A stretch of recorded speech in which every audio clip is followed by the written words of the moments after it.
So, si Popshi po ay may mga actually foreigner po ito ha. Ito may hawak na binoculars or binocular. Binoculars. Anyway, basta may bino. May bino. O binocular siguro yan kasi dalawa naman yung lente, di ba? Dalawa naman siguro. So sige, plural. So si Popshi may kasama na foreign germs na gumagamit ng binoculars, parang nag-ocular inspection baga ang ganap nila or whatever. Tinitingnan nila yung mga yung mga siguro mga barko ito ng anemika na naglalayag ngayon sa Pilipinas or something. So may pag-bejo sila. So syempre sa pag-iikot ni Popshi, I think ito ay sa West Philippine Sea. Baka ito yung latest ganap na, 'di ba? Kasama na yung mga Australia na nagpapatrol ngayon diyan sa West Philippine Sea. Actually, it's South China Sea, pero ganun, 'di ba? Kumbaga pinangalanan din natin ng pang Pilipinas para kunwari atin. Hindi yan atin, pinag-aagawang teritoryo 'yan. So does it show na na mahina ang ating sandatahang lakas or whatever, or Coast Guard or ang ating gobyerno as a whole, dahil kailangan pa natin ng kasama sa pagpapatrolya sa West Philippine Sea? Kasi yan nga po, ito hindi yata to ito ay Australian, 'di ba? Dugong Briton, ganun. So may sipat-sipat sila sa mga siguro mga coast guards natin dyan or kung ano man mga barko makita nila sa South China Sea. And si Popshi talaga hindi ko kayang tanggapin talaga. Hindi ko kayang tanggapin. Nasabaw na si Popshi. Apakasakit na marinig. So, tingnan po ninyo ang video. Kayo na ang humusga, okay? Tingnan nyo kung bakit nakakahiya itong... Tawa-tawa pa si Popshi niya, kitang-kita sa picture. Parang tawang-tawa siya sa pagkakapahiya niya. Why would you place yourself into an embarrassing situation or maybe embarrassing moment and action? And natatawa-tawa ka na lang din sa ginagawa mo. Or sa kahihiyan. Uy, nakikita ko aking sarili doon. Banto. Ayan po yan.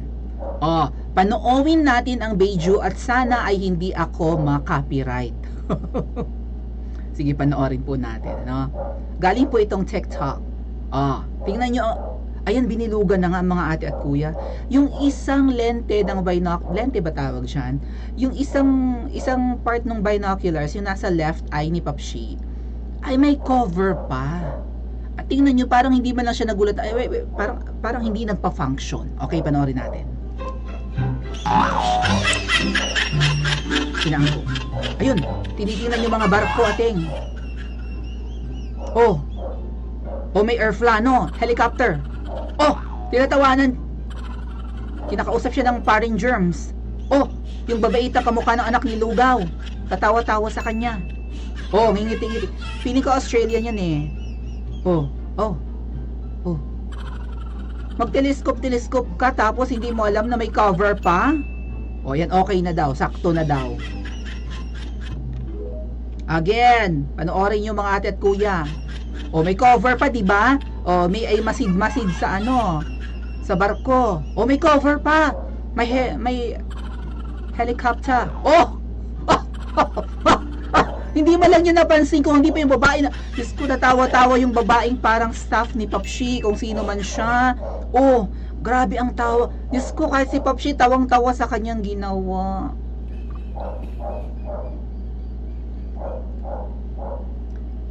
Ba? Color K. Pagka ganun mo, tapos iisa lang yung, 'di ba? Yung iisa lang yung gumagana, na-obstruct yung left eye mo. You might as well check what's wrong with this. Ganun agad yun eh. Di lente-lente kang ganyan. Halimbawa, paano ba? Paano? Kunyari ganyan, lente-lente ka. Ito kunwari. Ito dalawa. Sige. Ganun ka. Ganun. What's wrong with this? May dumi ba itachiwa? Ganun. What's wrong? Check mo yan. Si Popshi ay nakaporma lang. Push ka. Hagas Popshi. Hindi niya alam may cover pala din eh. Okay. Bakit kaya ganoon sabaw si Popshi? Parang hindi niya namalayan, hindi niya napansin. Di ba? Ito yung caption na nilagay ng isang DDS vlogger na dati kong kasamahan din to, no, maka-BBM din, pero nakakahalata, I think teacher din po siya. Nakakahalata na may mali talaga ngayon sa leadership ni Papshi. May mali sa kanyang pamumuno, 'di ba? May mali sa pamamalakad, kaya puro kapalpakan. So, when you're trying to look cool only to end up looking ignorant. Oh my God, ignorante daw si Papshi. Mangmang. Baka nga, right? Alam niyo yung mga galing kabukiran tuloy, mga tagaliblib na lugar na first time makahawak ng binoc. Parang naalala ko yung pelikulang The Gods Must Be Crazy. Naalala niyo yung movie na yun? Matagal pero grabe ang utas ko doon, ha? Yung The Gods Must Be Crazy, I think it was shot in Africa. And parang may ilaglag lang yatang bote ng coke, yung isang eroplano or whatever, tapos bubagsak yung bote ng coke doon sa lugar sa, I think that's in Kenya, basta sa Africa po. And then sinamba na yata nila yung bote ng coke, right? Tapos mga nakabahag lang yung mga tao doon. The Gods Must Be Crazy, napanood nyo ba? Tapos ano yung umakyat ng puno para hindi masagpang ng leon ba yun or tigre or hyena or whatever animal that was. And then yung inakyat niyang puno ay ano pala, rubber tree. Eh di ba nagpe-flex yun? Nagbe-bend yun? Or maybe yung isang dayo lang sa Africa yung umakyat doon sa rubber tree and then bumaloktot naman gayon. Maaabot din naman. I think that was a hyena or a tiger or whatever. Basta ng uri ng cat, di ba? Oh, ganon. Yun na naalala ko bigla, mga ate at kuya, maybe ignorante talaga, wang alam. Oh, he should fire his whole PR team. They are giving him terrible ideas. So, I would assume itong babaita ay part ng PR team ni Papshi. Yun, yung kamukha ng anak ni Lenny. Di ba may anak si Lenny, kahawigan ng babae? Parang si Trisha ba yun, si Aika, kung sino man. Oh, mas mid-length lang, may salamin, ganyan. Baka mga dilawan na nga talaga or pinklawan ang mga PR team ni Papshi. So siguro para kasi lagi may kabuntot si Papshi na ano na mga videographers, photographers, media. So for him to look cool, syempre pipicturean siya, 'di ba? Na nag-act na masid match. Ayan, masid match. Si Papshi naman masid match. Kunwari talagang ano siya, no? He is a leader of this country na sino itong nangingialam din sa amin, sino itong naghahari-harian sa West Philippine Sea, ha? Titingnan ko Chiwa, ganun si Papshi, no? Masid-basid ako, hindi ko papabayaan ang aming nasasakupan, ika, kahit hindi naman atin yan, disputed nga pinag-aagawang teritoryo, hindi natin yan pag-aari, di ba, yung West Philippine Sea or South China Sea. Hindi ko papayagan na may maghari-harian dito at ibubuli kami, ha. Magmamasid ako dito, kasama ko ngayon ang iba pang mga navy or whatever, or di ba? Australian force. Yun nga yung mukhang kano or yung foreign germs. Yan, tinitingnan yung mga naglalakihang mga siguro mga ano yan, fighter ship, whatever, fleet, kung ano man yan, o may ano pa, mukhang aeroplano na, no? Helicopter na dalawa yung wing niya. May wing, tapos may ganun, may propeller, whatever. Propeller ba tawag? LEC, ayan, foreign germs. Masid. Yung foreign germs, Papshi, bukas yung kanyang binoculars, inalis yung cover. Tapos ikaw naka-fatigue pa si Papshi, naka-uniform pa ng fatigue, terno nga sa kanyang suot-suot na, naka-fatigue pa si Papshi. With matching medallion pa, medallion yan, mga ate at kuya,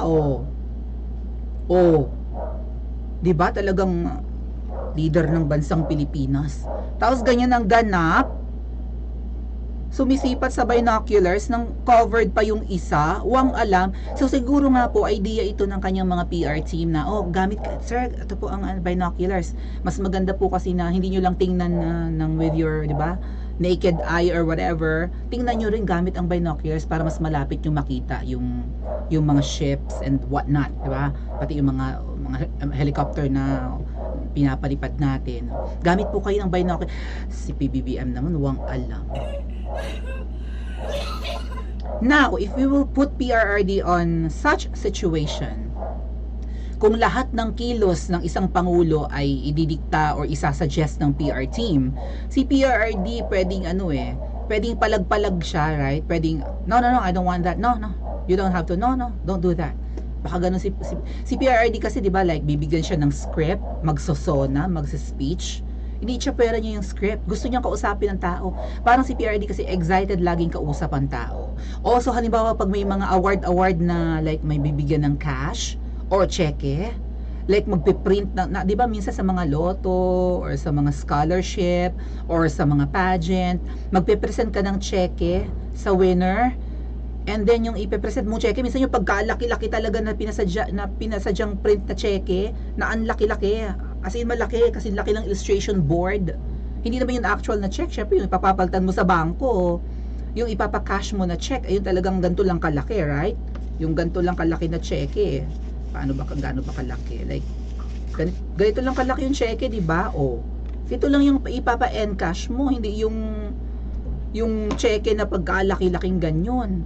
Ay, pero si Perd ayaw niya ng ganyan, ayaw niya ng mga publicity kineme, right? Would you agree with me? Pero si Papshi, anong gagawin? Napansin ko na rin po yan nung panahon ng kampanyahan. Si PBBM parang sunod-sunuran sa kanyang PR team. Hindi pa siya presidente noon. May mga tao na like, mga, di ba, mga bodyguards niya, yung lawyer niya, si Attorney Vic, kasama niya yan. Yung mga politicians na sumasama kay Papshi, lahat na. Pati nga yung mga PR team, media, whatever.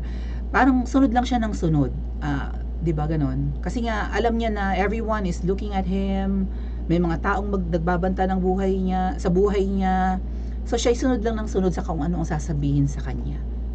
Therefore, mukha siyang lutang. Hindi niya alam ang pinagagawa niya. And for him to just, I would agree kung sa sinabi nito ng aking kapatid sa pananampalataya na, di ba? He just wants to look cool. Gusto niya cool ang kanyang dating sa picture, sa video. Ang ending, toink! Bukayo. Booking ang ganap. Booking ang ganap-ganap ni Papshi. Diyos ko po, Ginoo ko. Ito ang namumuno sa atin ngayon, mga ate at kuya. Hindi alam ang ginagawa. Hindi marunong gumamit ng binoculars. Inang mga ate at kuya. Paano tayo pamumunuan nito ng tama? Puntahan natin mamaya ang kanyang waswit o ang kanyang juwawawa na ikinahihiya naman talaga, at obvious naman na ikinahihiya rin ang kanyang katawang lufa. Sabi nga po ng aking kakilala ay body shaming na ito, indirect body shaming. Magjuwawawa na wala sa wisyo ang ginagawa. Would you agree with me? I-comment nyo po sa comment section at mag-like and subscribe din po kayo.